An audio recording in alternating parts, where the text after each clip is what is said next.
History of America is the history of rich white men telling not rich white people that their enemies are black and brown. It starts in the colonies of what would become the United States. Let's remember, during the colonial period, mid-1600s, there was no such thing as white people. I know some people who are now called white find that shocking, right? Because they think whiteness is real, right? But whiteness was created. Europeans didn't call themselves white. We didn't call ourselves white. We weren't all members of one big happy family. Are you kidding? Have you studied the history of Europe? The history of Europe was about killing each other. That's what we did in Europe. We just killed each other before we figured out there were other people to kill. We just killed each other, right? I mean, that was the history of Europe. The English hated the Irish, right? Northern Italians didn't even think that Southern Italians were Italians. The Germans hated everybody, and everybody hated their ass right back, right?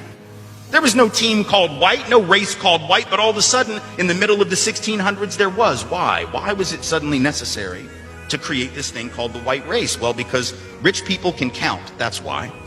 And so rich folks looked around, the ones that owned all the land, you know, in the colonies, the colonial elite looked around and they realized something, that they were heavily outnumbered by African enslaved folks, by European indentured servants who were just one level above a slave, or other Europeans who weren't technically indentured servants, but they were still peasants, didn't have any money, didn't have any land, and they could do the math. They added it up and they were like, damn, we got to figure out a way to split these folks apart from one another or they're going to rise up and take our stuff, right?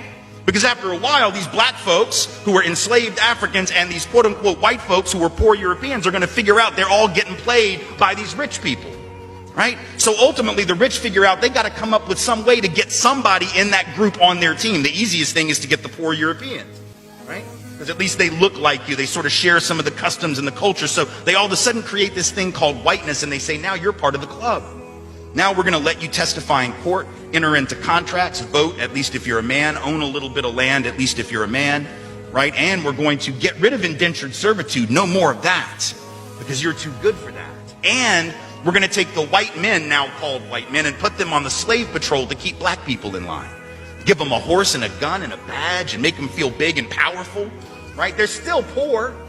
They still don't have anything. They didn't pay the slave patrol well, right? Just exploited them, used them as a buffer between the elite and the other poor folks, particularly poor folks of color. And pretty soon the rebellions that occasionally happened where black and white got together to overthrow the elite, those stopped because the divide and conquer had begun to work, right? You could turn people against each other by telling those poor white folks they got to keep these black people in line.